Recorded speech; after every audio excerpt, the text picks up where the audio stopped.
somos Visión Norte, otro jueves con la audiencia de Resistencia y de Chaco. Nos acompañan hoy Marta Casor, Rubén Galassi y mi coequiper Eduardo Escobar. Así es, buenas noches Cintia, buenas noches doctora Marta Casor, buenas noches doctor Rubén Galassi. La verdad que es un gusto tenerlo en nuestros estudios a los precandidatos, che, porque la verdad es que esto es una ensalada, como diría un amigo que es chef, es una ensalada de distintos colores que tenemos acá, partidario político, donde realmente la gente va a poder elegir quién quiere que lo conduzca. Son varios capitanes los que han venido a este barco y obviamente que la provincia necesita un rumbo distinto. Y bueno, escuchemos a quienes nos van a contar cosas que realmente el pueblo, la gente, la ciudadanía, el vecino y principalmente los jóvenes quieren saber qué propuesta tienen porque están con una mano en la ventanilla para sacar un vuelo o un pasaje en colectivo y irse del Chaco o de la Argentina. Así que bienvenido sea, así que muy buenas noches, doctora Marta Casor. Buenas noches, Eduardo. Buenas noches, Cintia. Buenas noches, doctor Rubén Gracia. Buenas noches Eduardo, Cintia y toda la audiencia. Bueno, lo importante de todo esto, si me permitís, Cintia, es preguntarle a la doctora Marta Casó, porque la verdad que a mí me sorprende también, y obviamente como no solo como periodista, sino como ciudadana de Resistencia y de la provincia del Chaco, preguntarle, ¿por qué decidió ser precandidata a vicegobernadora por el Partido Libertario, doctora Marta Casó? Bueno, primero, Eduardo, te voy a decir de que yo soy abogada desde hace 34 años, para aquellos que no me conocen. Perfecto. También soy mediadora, tengo varios posgrados. Soy mamá de Julieta y Fabio. Julieta, desde hace varios años, Sí. que ya está viviendo en el exterior. Se fue a los 17 años y después logré que volviera para formarse acá porque no quería volver. Estaba desahuciada de nuestro país. Mirá. Me decía, mamá, no tenemos futuro. Con 17 años ella se dio cuenta que nuestro país iba siempre para atrás, más para atrás. Y habiendo vivido primero en Dinamarca y actualmente en Alemania, claro que vino y obtuvo un título de grado acá con con doble titulación en Alemania. Sí. Así que eso le permitió irse y me dice, mamá, yo no veo la posibilidad de volver. Qué bárbaro. Porque en la Argentina, cada año, con un 100% de inflación que tienen ustedes, es inviable que pueda desarrollarme yo como profesional allá. Y Fabio, que hoy está cumpliendo 25 años, es el más chico, Mirá. también quiere irse. Wow. Entonces yo dije, bueno, cuando Rubén me invitó a participar de política, dije, ¿qué hago? ¿Me voy con ellos? ¿Me comprometo y trato de poner un freno de mano en este país y hacer que algo cambie para que todos nuestros chicos no se vayan? Tal cual. ¿O me sigo quejando? Exacto. Y eso es lo que estoy haciendo acá con Rubén, tratando de poner el freno de mano para que algo cambie en nuestra provincia, en nuestra ciudad y en la Argentina. Tal cual, Marta, ¿no? Creo que dijiste la palabra que identifica a los libertarios y a la gente que está comprometida justamente con este proyecto, ¿no? Realmente queremos comprometernos con un cambio para nuestra realidad próxima, o sea, nuestros hijos. Lo cotidiano de decir que no se nos vayan, que tengan realmente un futuro, ¿no? Porque es esto o el desarraigo, que es durísimo. Totalmente, totalmente. Ahora, doctor Rubén Galassi, una pulseada bastante difícil y fuerte. Tratar de conducir este barco de la provincia del Chaco, un desafío muy fuerte que tiene y una mochila muy pesada, doctor Rubén Galassi. ¿Por qué decidió ponerse eso? Bueno, es un desafío y tenemos que hacer lo que debemos hacer por nuestra patria chica, en este caso Chaco. Estamos para eso, cada uno en su rol y haciendo el esfuerzo que hay que hacer porque el Chaco tiene que cambiar. No podemos permitirnos individualmente, cada uno de los chaqueños, que esto siga sucediendo en la provincia del Chaco. El potencial del Chaco, desde sus tierras y el potencial humano que tiene, con su capacidad de trabajo, con su sabiduría, en la producción, en la industrialización de los productos, en la cultura, en todo sentido. El Chaco siempre fue una potencia. Y como chaqueños no podemos permitirnos que hoy por hoy el Chaco esté en el lugar donde está, una de las últimas provincias en capacidad económica. Los chaqueños estamos sufriendo estas circunstancias económicas. Y muchos dirán, sí, pero en el país pasa eso. ¿Y por qué el Chaco está en los últimos puestos? Nunca, que yo me acuerde, el Chaco sufrió lo que está sufriendo hoy y los chaqueños estamos sufriendo lo que está pasando. Así que, en ese sentido, nosotros tenemos que tener un rol muy activo para defender nuestra patria chica, que es la provincia del Chaco, y que esto crezca para bien de cada uno de nosotros. Ahora, qué importante destacar, doctora Marta Casor, las reflexiones que ustedes dan, porque es realmente lo que se está viviendo y lo que están viviendo, Cintia. La juventud está muy triste, está muy desesperada, porque fíjate vos, este año votan chicos de 16 años que van a salir de una secundaria, preparándose para una terciaria donde los que salen de la terciaria no saben qué van a hacer con el título, si van a manejar un remis, un chofer, o van a ser chofer de colectivo. ¿Para qué tanto año de sacrificio? Si vos mirás al vecino que está cobrando un AUH o está cobrando un subsidio y decís, ¿para qué estudio si ellos viven sin hacer nada, cortando callos, haciendo esto, y nosotros estamos rompiéndonos la cabeza, tocándole el bolsillo, la salud de nuestros padres? Para nada. Así es, Eduardo, ¿no? El valor del mérito se perdió, Claro. ¿sí? Al punto que hasta los mismos niños se dan cuenta, porque yo le pregunto hoy a mi hijo y te sale, primero me dijo que quería ser policía, después me dijo, yo quiero ser youtuber. O sea, Mirá. ¿por qué? Porque ellos ven que por ahí ese tipo de profesiones ganan más, tienen más rédito. O sea, justamente estamos ante un cambio en la generación donde todos esos empleos a distancia o gente que por ahí termina trabajando de manera virtual fuera del país es mejor remunerado, y no los empleos o los trabajos que generan una productividad interna dentro de nuestro propio país. Como decía Rubén, ¿no? O sea, nosotros tenemos muchísimo potencial como provincia. El Chaco tiene no solamente todo lo que es agropecuario, sino también hay muchos todavía rubros, por decirlo así, Muchas industrias a como desarrollar. industriales, y también en lo que es la economía del conocimiento por desarrollar. Tenemos una universidad con muchos proyectos, pujante, reconocida, ¿sí? De la cual salen realmente estudiantes con realmente reconocimiento internacional en muchos casos, y sin embargo no tienen asidero aquí mismo en nuestra provincia para trabajar.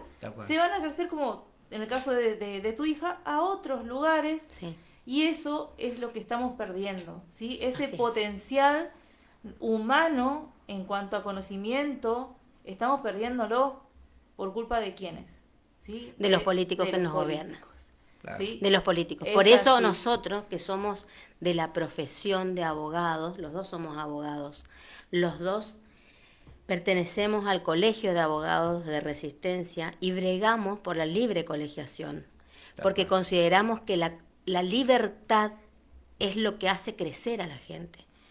Yo hace 34 años que soy abogada y no dependo de un sueldo para vivir, así que yo tengo que procurar.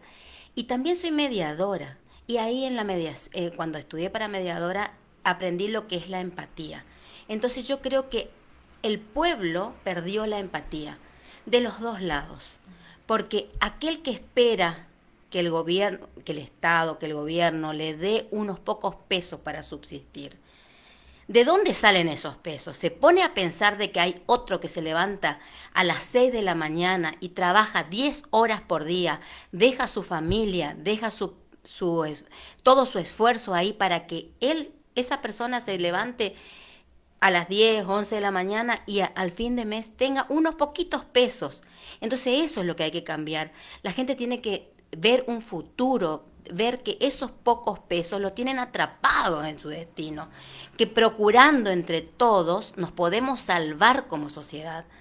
A eso yo apelo, a la sociedad, a que piensen que por un bolsón de comida, por un poco de aceite, un poco de harina, un poco de pan, una beca, un puesto de trabajo, los van a tener prisioneros a ellos y a todos nosotros de por vida. No se mejora esto así. Tenemos que procurar generar empleo genuino, porque el Estado no es un empleador genuino. El Estado tiene su dinero de todo lo que demás que trabajamos, procuramos, pagamos nuestros impuestos para que ellos distribuyan. Y qué fácil es distribuir la plata ajena, ¿no? Sí, sí, Así es. tal cual, Marta.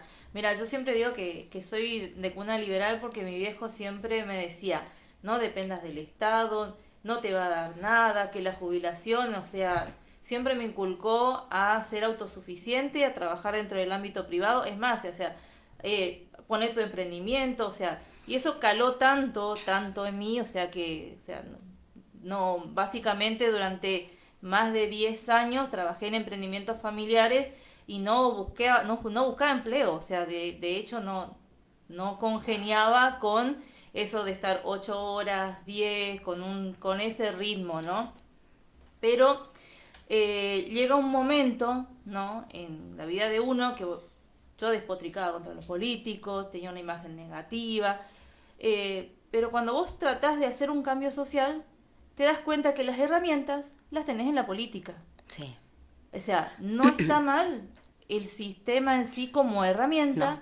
sino lo corrompe la misma gente que compone Los que participan. ese sistema. Entonces tenemos que tratar de Exactamente. Entonces participar. lo que hay que cambiar es eso. La participación, que tiene que ser más amplia, Más activa. más activa. El otro día me subí a un taxi y el señor me decía, yo le comenté de las elecciones, de las PASO, y me dice, no tengo ni idea, ¿va a haber elecciones? La gente está harta, no quiere saber nada, quiere saber que tiene que levantarse, trabajar y volver a su casa, nada más. Y entonces esa circunstancia es aprovechada por la gente que está en el gobierno, porque entonces, no les importa nada, listo, entonces hago lo que yo quiero. ¿Y cómo llega a ese poder? Con esa gente que vende sus votos. El voto, la decisión es muy importante. Sí.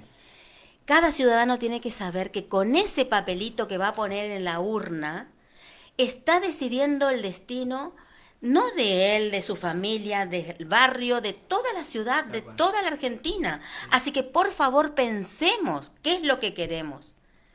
¿Qué es lo que queremos para nuestra patria chica, como dice Rubén? Ahora, no se entendió, porque la escuela política nació hace más de 200 años. El maestro, el profesor o como quieran caraturarlo, hipotéticamente hablando, como en la parte religiosa comparando esto, fue Jesús.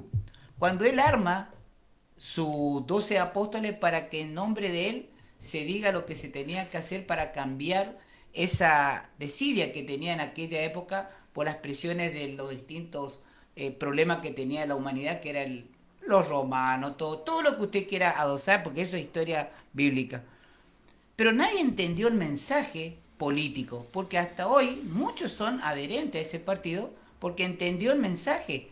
Se sacrificó por nosotros, de acuerdo a lo que dice la Biblia, pero el político, tomando referencia de esa línea, son pocos lo que podemos hoy decir con estructura gráfica o que están escritos en los libros que realmente te convencen, que han sacrificado, que han ido a la política y han entrado y salido como buenos ciudadanos y que han hecho algo. Hoy, ¿qué político se puede dar vuelta y mirar las huellas que dejó? Yo creo que están caminando sobre algo de agua porque no queda marcado nada. Nadie puede decir esto. La gente asocia a políticos que le venden la ilusión como el peronismo, como el radicalismo, como un montón de gente, pero pará, Perón ya no está más. Háblame de historia, contame la historia. Si nosotros nos referimos a historia, y vamos entonces a la otra historia. Vamos a la historia de Marx, vamos a la historia de aquel militar que agarró y desplumó una gallina viva y le dijo que vio cómo sufrió el animal, pero miren, movió el tarro de maíz, vinieron a comer de su mano otra vez. ¿Vio? Así hay que tratarlo al pueblo. Hay que hacerle sufrir, pero igual van a comer de su mano. Ahora, ese mensaje que nace de Libertario hoy, que hoy vienen con esa propuesta de retomar el timón político, porque el sistema es el mismo, los hombres son los que varían. Entonces, hoy Libertario, a través de Rubén Galassi y Marta Casor, ¿qué propuesta tienen ustedes para este pueblo que lo está escuchando hoy? Bueno, puntualmente, hoy el pueblo, el Chaco y todo el país está sufriendo mucho por la mala política, la errónea política que está produciendo, llevando a cabo en el país el gobierno nacional y en la provincia el gobierno provincial. Acá, por ejemplo, nos damos cuenta de que quizás la forma de hacer política es equivocada totalmente. ¿Por qué? Porque no tiene resultado práctico, no tiene un resultado económico positivo. Cada vez estamos peor en el Chaco. Entonces, ¿por qué estamos? ¿Por qué venimos? ¿Y por qué hoy por hoy los libertarios queremos ofrecer un cambio, algo distinto? Lo que el pueblo chaqueño necesita y lo que el país todo necesita. Hoy por hoy tenemos que pensar en un proyecto de desarrollo integral, a través del cual podamos, todas las familias del Chaco y del país también, porque esto es un movimiento nacional y puntualmente nosotros hoy por hoy estamos acá en el Chaco como Libertarios en Acción, pero es una temática, es una idea, es una forma de pensar basándonos en los derechos, en la libertad, en una libertad responsable, que cada uno, ejerciendo su libertad, tiene que ser responsable de lo que hace, pensando no solo en uno mismo, sino en todos los vecinos, en todos los demás ciudadanos que conviven hoy por hoy en una ciudad y en una provincia. Y simplemente tratar de producir ese cambio que está necesitando Chaco a través de un proyecto integral de desarrollo, empezando por la producción primaria, siguiendo por la industrialización y continuando por la comercialización, en un programa general en el cual hay que contemplar diversos tópicos. Además del proyecto de desarrollo productivo y económico para la provincia, nosotros también queremos tener en cuenta lo que además el Chaco necesita, el tema seguridad. Sin seguridad no vamos a ir a ningún lado. Una seguridad urbana y una seguridad rural, porque tenemos que pensar en quienes viven en una ciudad, como también los que viven en el campo, que están muy, muy solos y muy preocupados por la seguridad de su familia, de su entorno rural, que hoy por hoy no hay una respuesta positiva en eso. Entonces, los grandes ejes de nuestra posibilidad de gobernar y de ofrecer a la comunidad chaqueña es un verdadero desarrollo productivo en todos los ejes, fundamentalmente con un gran proyecto de producción energética que hasta ahora el Chaco nunca lo tuvo, y hoy por hoy el Chaco no produce energía, y es el valor más importante que hoy por hoy se puede materializar para que un país y una provincia crezca, como lo que necesitamos nosotros ahora. No tenemos que descuidar la salud, ni tampoco la educación. Una educación moderna que contemple las posibilidades de cada ciudadano de poder llevar a cabo un trabajo moderno, poder manejar una maquinaria, poder manejar las redes, poder actuar hoy por hoy lo que el mundo está pidiendo y necesitando. Tenemos ejemplos como el año pasado, por ejemplo, de Toyota, que requirió personal y ninguno estaba preparado. Entonces, ese tema lo tenemos que tener en mente. Tenemos universidades, tenemos que trabajar en un proyecto educativo moderno, contemplando además que los educadores tengan las herramientas necesarias como para poder llevar a cabo el desafío que tenemos ya en la punta de la nariz y que no podemos esperar más, porque si no nos quedamos en el tiempo y los demás países vecinos avanzan a otro ritmo, nosotros estamos muy estancados. Hay que tener en cuenta eso. ¿Por qué? Porque la Argentina hace unos años era un país que hacía punta en todo eso, y hoy por hoy somos los últimos. El nivel de educación es mínima, la calidad de educación es insignificante, Entonces, nosotros estamos atrasados en el mundo se está yendo de nosotros y si no hacemos un cambio hoy por hoy no vamos a alcanzar ese ritmo que necesitamos como para poder producir y para tener las herramientas necesarias para que nuestros jóvenes puedan desarrollar sus habilidades, que sabemos que son inteligentes, pero a veces el Estado no le da las posibilidades que deben tener.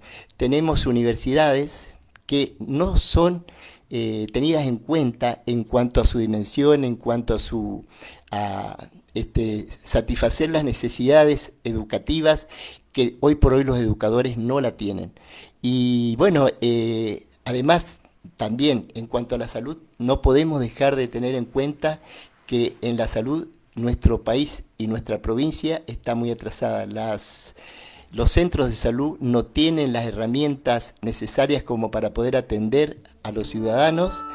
Es la verdad que no se puede comprender cómo una persona que necesita ser atendida en un centro de salud, en un hospital, tiene que realmente sufrir tanto y esperar tanto para ser atendido con un turno que a veces le lleva meses. Entonces, y muere en el camino. Y mueren en el camino, o por lo menos es una situación muy preocupante para cada uno de ellos. Yo creo que tenemos que tener en cuenta esas circunstancias para poder cambiar. En la provincia está pasando eso, y a pesar de que en muchos, en muchos momentos con anterioridad esto no pasaba y ahora está pasando. Yo creo que tenemos que prestar mucha atención al tema salud, porque una persona que no tiene salud no puede estudiar, no puede trabajar y además es una carga pesada para el resto de la familia. Ese punto lo tenemos que tener en cuenta y tiene que ser un factor primordial para tener en cuenta para que la situación del Chaco en eso también cambie. Cuando habla de seguridad, ¿tiene ya el doctor Galassi y la doctora Casor como punta de lanza o pirámide ya un proyecto con respecto a qué va a pasar con la seguridad pública en la vía pública, valga la redundancia, con el tema de piquete, corte, donde la gente que se levanta y tiene que ir a trabajar o aquella que tiene que cumplir un trámite no puede hacerlo porque estamos sitiados, estamos encerrados? ¿Tienen pensado hacer algo con respecto a ese tema? Sí, totalmente. Los cortes se tienen que terminar, Eduardo. Es imposible recorrer las calles de Resistencia, que es donde nosotros vivimos, por ejemplo. Todos los días, de lunes a viernes, hay un proteste ya. Eso se tiene que terminar. La gente tiene que entender, aquellos que hacen el corte, tienen que pensar por qué van al corte, para que no le saquen la beca. Piensen en que ellos con ese corte provocan mucho más perjuicio al Estado, porque la gente que produce y que genera el dinero para que ellos cobren, no pueden hacerlo por los cortes.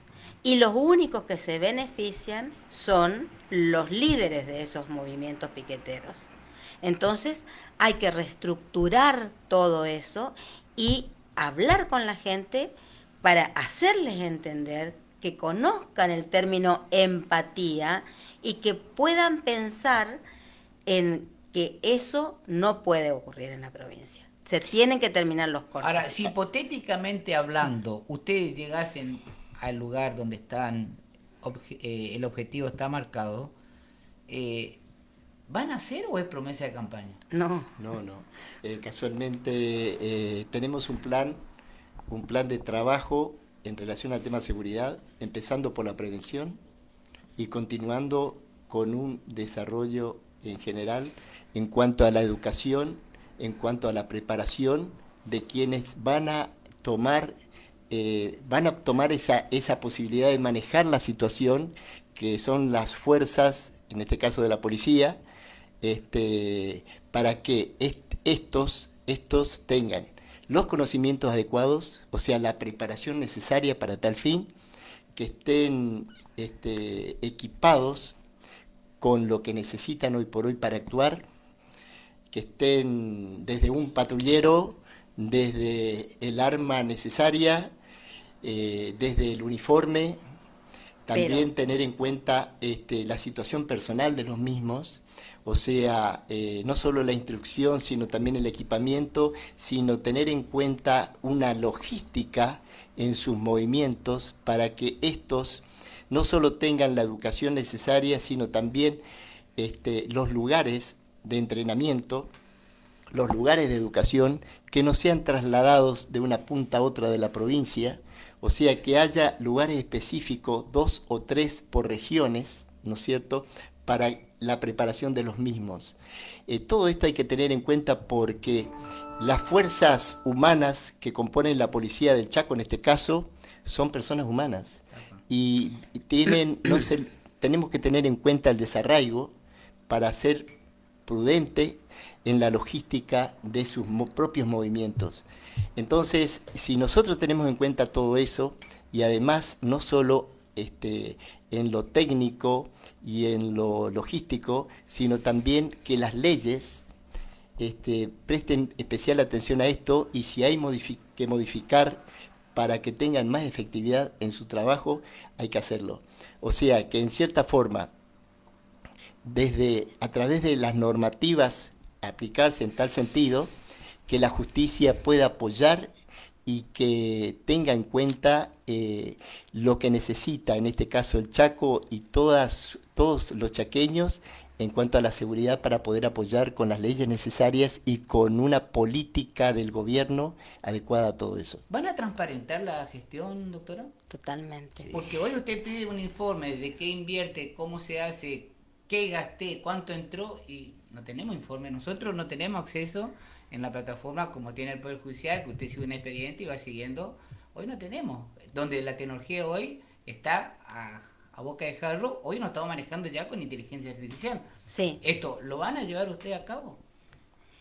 En realidad en la provincia tenemos la ley que es aplicada en la Fiscalía de Investigaciones Administrativas, sí, donde cuando termina el periodo, cada funcionario tiene que rendir cuentas. Ajá. Y se hace un juicio ahí donde se le aprueban o no las cuentas.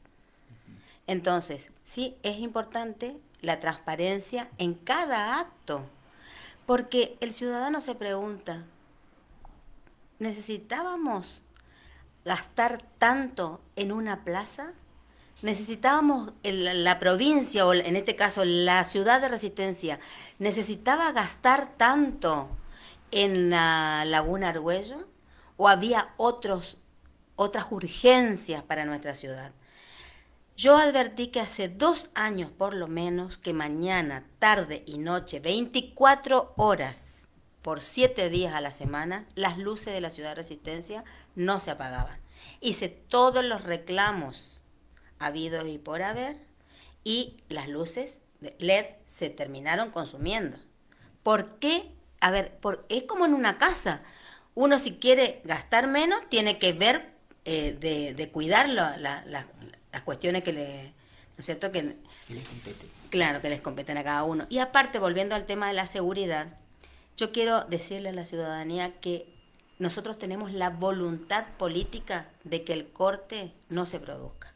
Porque ahora es lo que falta. Porque los que están en el gobierno son socios de los líderes que llevan a la gente a protestar.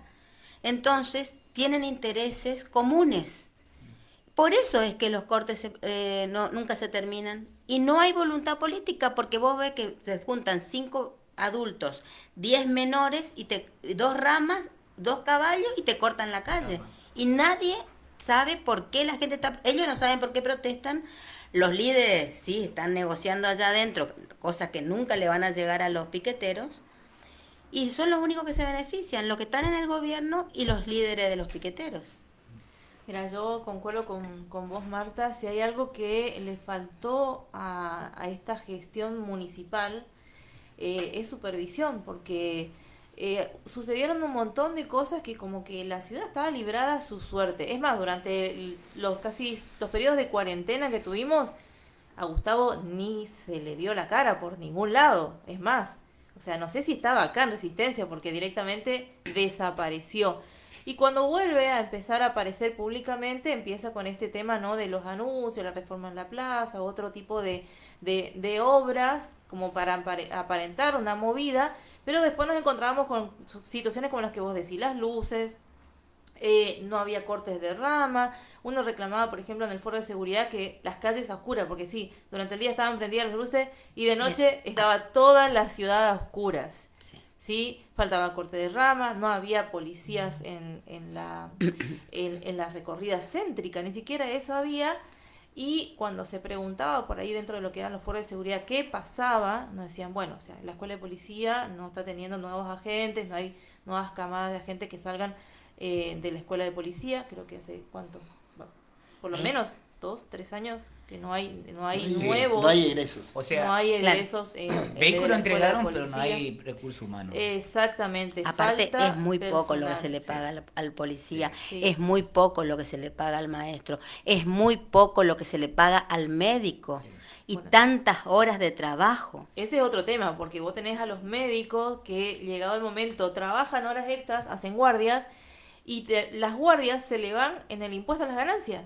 O sea, tuvimos un reclamo de los residentes donde se los corrió bañándolos como si fueran delincuentes y estaban reclamando algo justo, que se les pague a los residentes algo justo por las horas que tenían de trabajo. Es un trabajo profesional, exigente y de riesgo para Sí. cómo se vivió también la cuarentena. Ni hablar de los médicos de los en la médicos, pandemia que eh, dejaron su vida ahí. Héroe Es para así. muchos de traer los micrófonos, pero después se olvidan. Y sí, vos decís, ¿por qué tienen la que misma- pagar impuestos? Ese es como, a ese la es como el ganancia juramento del médico? matrimonio. Pero además la misma sociedad.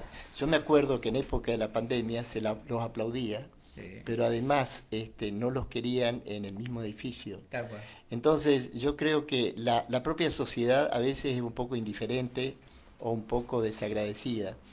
Y yo creo que el esfuerzo que hicieron y hacen los médicos no están reconocidos y nadie lucha por defender eso. Nosotros vamos a tener una mejor respuesta en la parte médica si los cuidamos a nuestros médicos y luchamos por los derechos de ellos. Como también pasa con los maestros, con los educadores. Hoy por hoy los educadores no son defendidos por la sociedad, ¿Y no? ¿no es cierto? Ocupan un rol secundario cuando una persona preparada para el desafío que es la vida y el futuro que tenemos, depende de la educación que recibe. Tal cual. Entonces, una persona educada o preparada, mejor dicho, para los desafíos, va a rendir 2, 3 o hasta 4 veces lo que digamos, rendiría si no está preparada.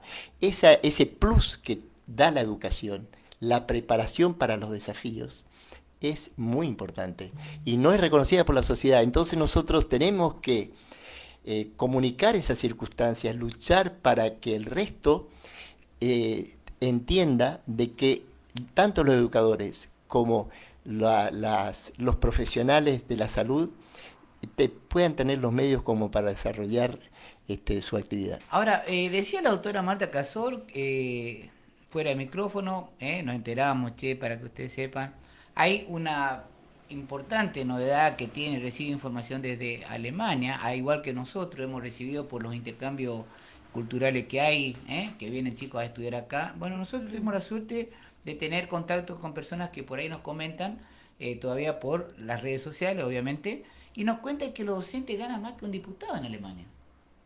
Están muy bien caratulados, muy bien reconocidos. Pero aparte están muy bien formados. Exacto. Es que el docente es una figura muy importante. Nosotros les Es la base encomendamos, de la le educación, encomendamos como la, él la educación de nuestros hijos, de nuestros hijos y de nuestros futuros gobernantes. Claro. O sea que de nada vale que no haya voluntad política, o sea que haya voluntad política en el sentido de pagarles mal a los Sí. docentes. Entonces el docente no tiene la voluntad de ir a trabajar, caen 2 gotas y dice, no, por lo poco que me pagan no voy a Claro, trabajar, chicos, si llueve, mañana no vengan. Ajá. Una vez por cada mes creo que tienen aparte una formación Sí. yo tengo amigas que son docentes y me dicen, Marta, eso no es una formación, pero es un formalismo. No nos enseñan nada, no hablamos de nada que no sepamos, es una formalidad. Entonces, si nosotros llegamos, quiero que la educación funcione. Quiero que el chico que termina la primaria sepa leer, escribir, sepa comprender un texto. El otro día, esa cultura por favor, hace 40 años que nuestra educación se fue deteriorando. Yo me eduqué en la escuela primaria, en la escuela 33, que es una escuela pública. Asistí al Colegio Nacional José María Paz, que es un colegio secundario público, sí. Y me formé en la UNE, que es una universidad pública. Pero desde que yo salí de la facultad, lo único que veo es que cada año la educación se va degradando. El otro día hablaba con un chico que está cursando en este momento 6º grado. No puede leer un párrafo, no entiende lo que lee. Bueno, lo tenemos al gobernador de la provincia de Buenos Aires cuando se pone a leer y es gobernador de la provincia. Bueno, justamente. Uno se siente un poco cohibido, con vergüenza, de decir, la pucha, este me representa. Pero también lo tenemos al presidente de nuestro país, así, de una forma similar, ¿no? Bueno, y yo quiero destacar algo, ¿no es cierto?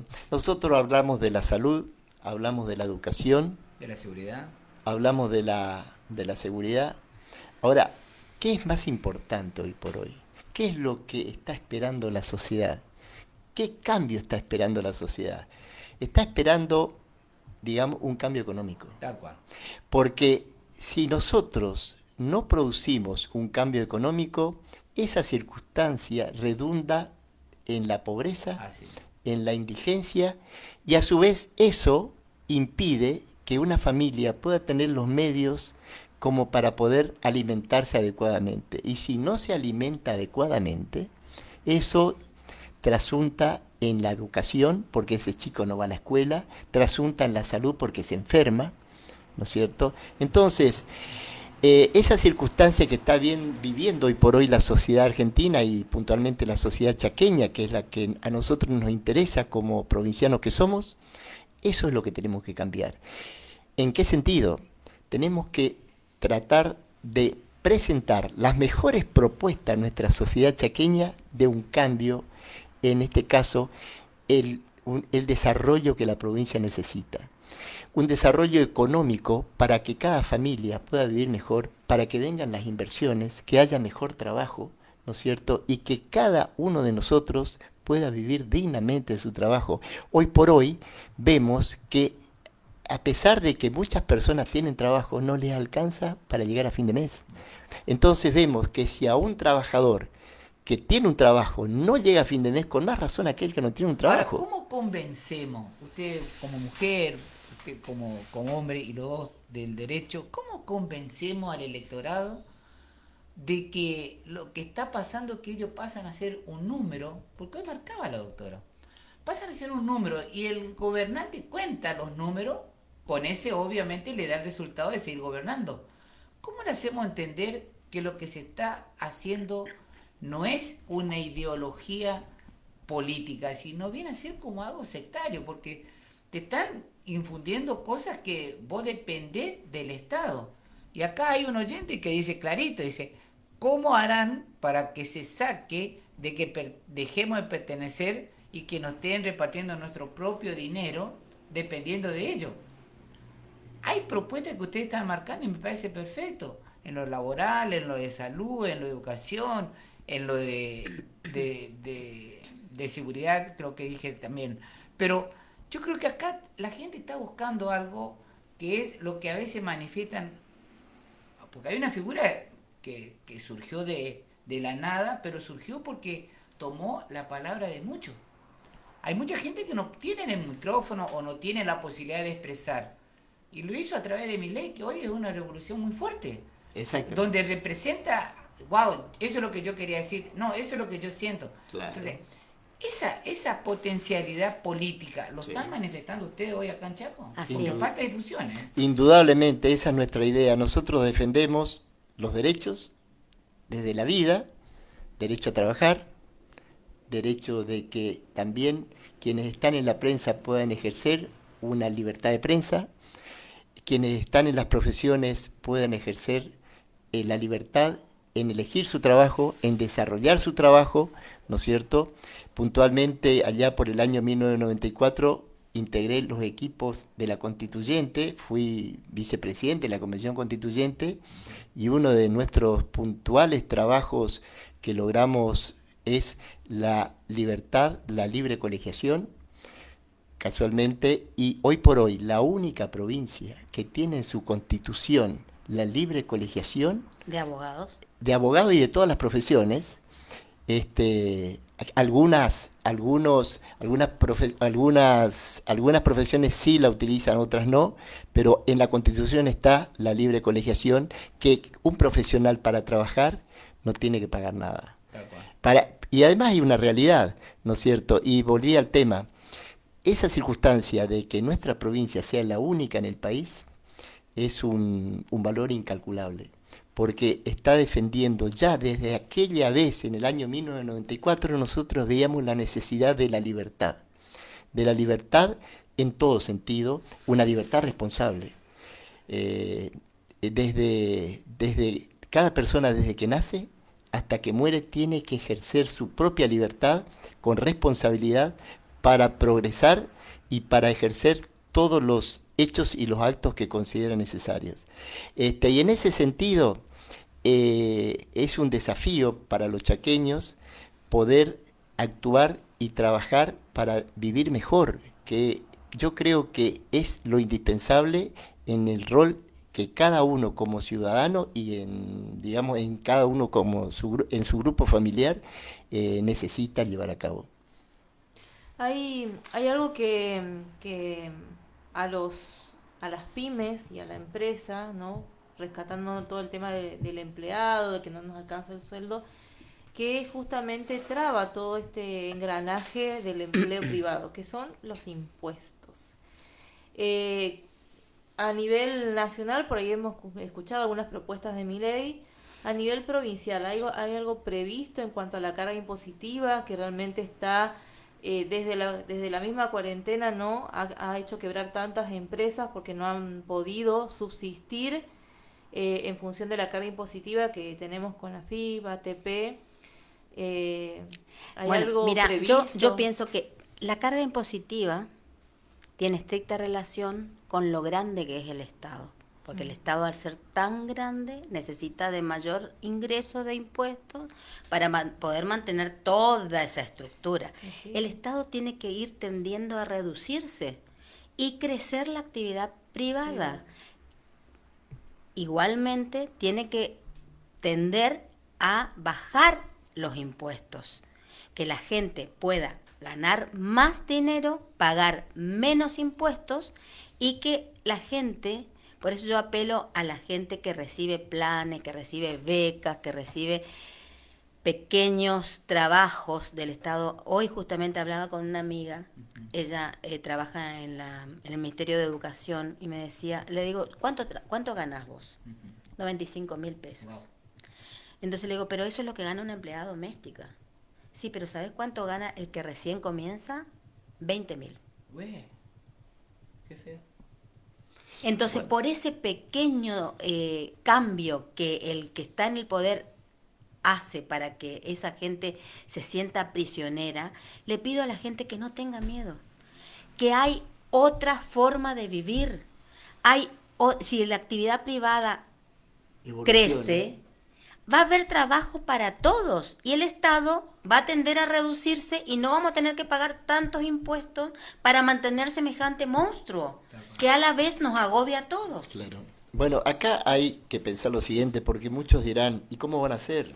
Si el tema en cuestión es el siguiente. Primero, tiene que haber el control del gasto público. Así es. A través del verdadero control del gasto público va a haber una reducción del gasto público. Porque todos sabemos lo mal que gasta el Estado, porque no es el bolsillo de cada político. Entonces, el derroche que hay, el mal gasto de los de los dineros públicos nos lleva a una situación de que ellos tienen que alimentar eso con más impuestos.